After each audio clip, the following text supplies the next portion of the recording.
बिस्मिल्लाहिर्रहमानिर्रहीम। अस्सलाम वालेकुम, वेलकम बैक। लेक्चर नंबर 47 और लेक्चर नंबर 47 में आज हम देखेंगे EBS S3 EFS स्टोरेज। ठीक है, इन तीनों स्टोरेजेस को हम डिफ्रेंशिएट करेंगे कि तीनों में डिफरेंस क्या है।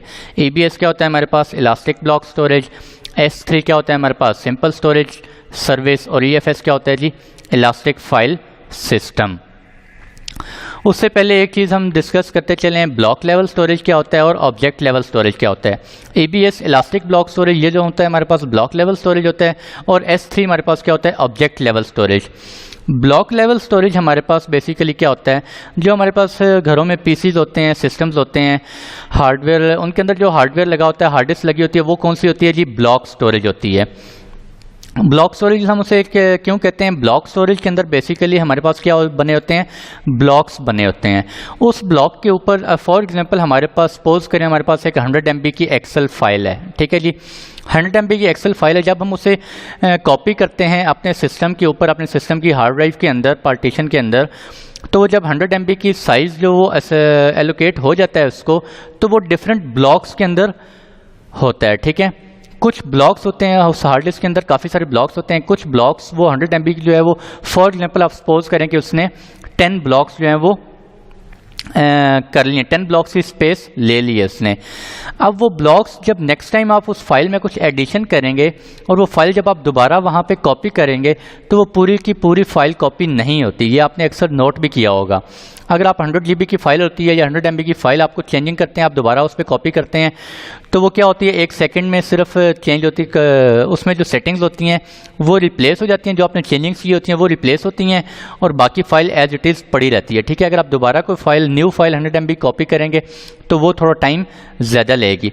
तो बेसिकली क्या हो रहा है, जो वो ब्लॉक्स उसको असाइन होते हैं उसके अंदर जब हम उस फाइल को दोबारा ऊपर कॉपी करते हैं तो जिन ब्लॉक्स में चेंजिंग्स हुई होती हैं सिर्फ वही ब्लॉक्स क्या होते हैं रिप्लेस होते हैं, वही ब्लॉक्स चेंज होते हैं। या अगर उस फाइल में एडिशन हुई है तो सिंपल उसको मज़ीद कुछ ब्लॉक्स असाइन कर दिए जाते हैं। ठीक है, जबकि ऑब्जेक्ट स्टोरेज में ऐसे नहीं होता।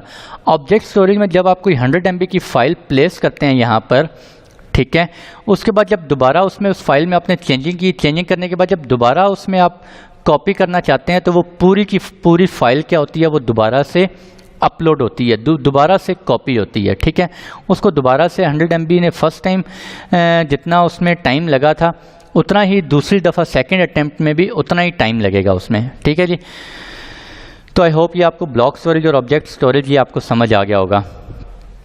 तो इसीलिए हम ब्लॉक स्टोरेज में आप देखते हैं EBS कनेक्ट करते हैं अपनी EC2 इंस्टांसेस में और उसके ऊपर हम क्या करते हैं ऑपरेटिंग सिस्टम इंस्टॉल करते हैं। S3 ये क्या होता है हमारे पास ऑब्जेक्ट लेवल स्टोरेज होता है। इसीलिए हम S3 के अंदर जो है वो क्या करते हैं, ये ऑब्जेक्ट स्टोरेज होता है, इसलिए हम इसके अंदर ऑपरेटिंग सिस्टम इंस्टॉल नहीं कर सकते क्योंकि ऑपरेटिंग सिस्टम के अंदर रीड एंड राइट ऑपरेशंस बहुत ज़्यादा फास्ट हो रहे होते हैं। ठीक है, इसमें रीड एंड राइट ऑपरेशन अगर आपने करने हैं तो वो जल्दी हो जाएंगे ब्लॉक स्टोरेज में। क्यों, अगर राइट करना है तो ऑलरेडी आपकी जो पुरानी फाइल्स हैं वो पड़ी रहेंगी, अगर कोई न्यू फाइल आई है तो उसके सिर्फ ब्लॉक्स चेंज होंगे, बाकी एज इट इज़ पड़ा रहेगा। ऑब्जेक्ट स्टोरेज में आपको क्या होगा, आपके वो पूरी की पूरी फाइल दोबारा से आपको रिप्लेस करनी पड़ती है। तो पहले EBS वर्सेस S3 को थोड़ा सा डिस्कस कर लेते हैं। S3 हमारे पास क्या होता है जी simple storage service to be use for warm operations. Warm operations क्या होते हैं, right once and read many times. कोई ऐसा स्टोरेज जहाँ पे आपने एक दफ़ा राइट कर दिया और उसको रीड आपने मल्टीपल टाइम्स या मैनी टाइम्स आपने उस फाइल को क्या करना है रीड करना है, आपके यूज़र्स ने रीड करना है फॉर एग्जांपल, तो वहाँ पे आप कौन सा स्टोरेज यूज़ करेंगे, S3 यूज़ करेंगे। ठीक है, फॉर एग्जांपल आपने स्टैटिक वेबसाइट है वो S3 के अंदर आपने क्रिएट कर दी है। अब उस वेबसाइट को जस्ट यूज़र्स क्या कर रहे होंगे, एक्सेस कर रहे होंगे many times from the whole world. ठीक है, तो उसके लिए बेस्ट लोकेशन के आप स्टैटिक वेबसाइट अगर यूज़ कर रहे हैं तो S3 यूज़ कर सकते हैं। स्केलेबल है जी, size not to be planned. Scalable है और size not to be planned, इसका साइज़ आपको प्लान नहीं करना पड़ता, लेकिन अप टू 5 TB तक साइज़ जो है वो आप 5 TB तक की फ़ाइल जो है वो अपलोड कर सकते हैं। Not suitable for hosting operating system और डेटाबेसेस। मैं आपको बता चुका हूँ क्यों, क्योंकि ये ऑब्जेक्ट लेवल स्टोरेज है। Examples log files. Log files आप इसके ऊपर अपलोड करते रहें, अपनी सेव करते रहें S3 के अंदर। हो सकता है वो आपको विद इन वीक और विद इन मंथ 1 टाइम और 2 टाइम एक्सेस करनी पड़े, तो आप लॉग फाइल इसके अंदर सेव कर सकते हैं। इसके बाद आ जाता है जी EBS elastic block storage. It works best as server disk. आपके अंदर सर्वर के अंदर जो डिस्क लगी होती हैं उस एज अ सर्वर डिस्क अगर आप यूज़ करना चाह रहे हैं तो वो आप क्या यूज़ करेंगे, EBS को यूज़ करेंगे, ठीक है, क्योंकि उसके अंदर ऑपरेटिंग सिस्टम इंस्टॉल होता है, रीड राइट ऑपरेशन फास्ट हो रहे होते हैं, इस वजह से हम EBS को यूज़ कर रहे होते हैं।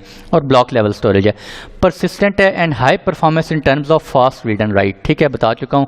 Replicated within availability zones and could be mounted to one EC2 instance in the same AZ। एक अवेलेबिलिटी जोन के अंदर ही इसको रेप्लिकेट मल्टीपल लोकेशंस पे एक EBS वॉल्यूम को रेप्लिकेट किया जा रहा होता है। अगर आपका पूरे का पूरा अवेलेबिलिटी, अगर उस मल्टीपल लोकेशंस के अंदर कोई एक लोकेशन डाउन हो जाए तो किसी दूसरी लोकेशन से आपको उस EBS को एक्सेस कर सकते हैं। अगर आपका पूरे का पूरा एक अवेलेबिलिटी जोन ही डाउन हो गया तो फिर आपका उसके अंदर जो EBS पड़े हुए थे वो आपका पूरे का पूरा क्या हो गए, ज़ाया हो गए, ठीक है जी। और इसका क्या है, इसमें है कि एक EC2 इंस्टांस में एक वक्त में एक ही एक EC2 इंस्टांस जो होता है वो एक वक्त में एक EBS को एक्सेस कर सकता है, जबकि EFS में ऐसा नहीं होता। अभी EFS में जाके देखते हैं EFS में क्या होता है। EFS में क्या होता है, it replicated across availability zones in a region. एक रीजन के अंदर जितने अवेलेबिलिटी जोन्स में आप क्रिएट करेंगे उतने अवेलेबिलिटी जोन्स में ये क्या हो रहा होगा, इसका डाटा रेप्लिकेट हो रहा होगा EFS। Instances from different availability zones can be connected to EFS, ठीक है। डिफरेंट अगर A अवेलेबिलिटी जोन में आपने क्रिएट किया और EFS आपका अवेलेबिलिटी जोन B में पड़ा हुआ है तो वहां से भी आप इसको एक्सेस कर सकते हैं, ठीक है। कैन बी माउंटेड, अच्छा ये थोड़ा सा आई थिंक आप लोग कंफ्यूज हो गया, इसका ये मतलब नहीं है। Instances from different availability zones can be connected to EFS। अगर आपका EFS जो है वो A अवेलेबिलिटी जोन में पड़ा हुआ है, B अवेलेबिलिटी जोन में पड़ा हुआ है तो अगर आपका A जो है वो अवेलेबिलिटी जोन ही पूरे का पूरा डाउन हो गया है, ठीक है, तो आप यानी कि उस दोबारा आपने EFS को रिस्टोर कर सकते हैं फ्रॉम अवेलेबिलिटी जोन B, ठीक है जी। Can be mounted to n number of EC2 instances. n number of EC2 instances को आप क्या कर सकते हैं, माउंट करवा सकते हैं EFS के ऊपर। और ऑन प्रेमिसेस सर्वर जो हैं उनको भी आप क्या करवा सकते हैं, उनके ऊपर भी EFS को माउंट करवा सकते हैं वाया VPN और डायरेक्ट कनेक्ट, जबकि EBS में ऐसा नहीं होता।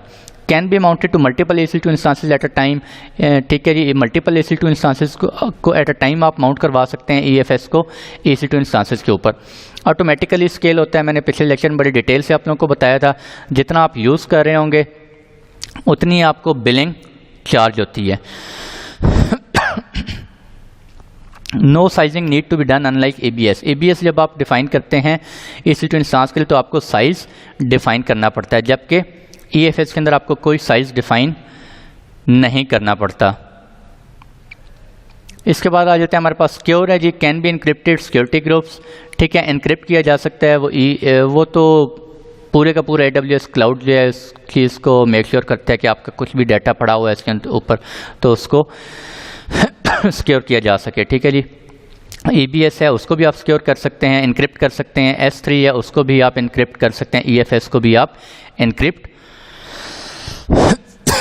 कर सकते हैं। अच्छा जी, मैं एक सेकंड की ब्रेक ले रहा हूँ, मेरा गला खुश्क हो गया है। एक्चुअली मैंने पिछला लेक्चर भी अभी रिकॉर्ड किया है 2 मिनट पहले, तो मैं 2 मिनट के बाद जो है वो वापस आता हूँ।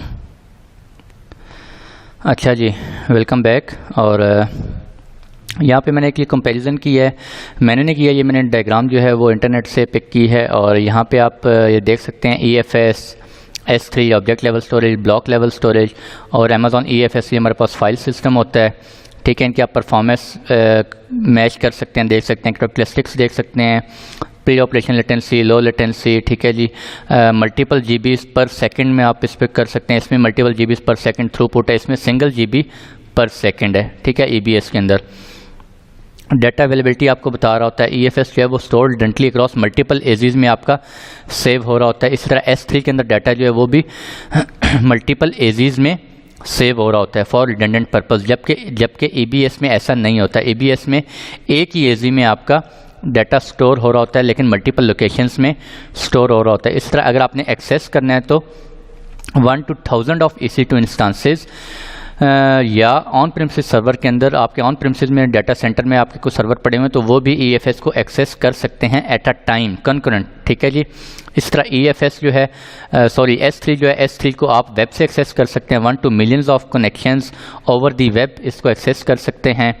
और ब्लॉक लेवल स्टोरेज में जी सिंगल EC2 इंस्टांस एक अवेलेबिलिटी जोन के अंदर, जिस अवेलेबिलिटी जोन में आपका ABS पड़ा होगा उसी के अंदर जो EC2 इंस्टांस है वही सिर्फ इसको एक्सेस कर सकता है। यहाँ पे आप यूज़ केसेस देख सकते हैं कि EFS को आप कहाँ यूज़ कर सकते हैं।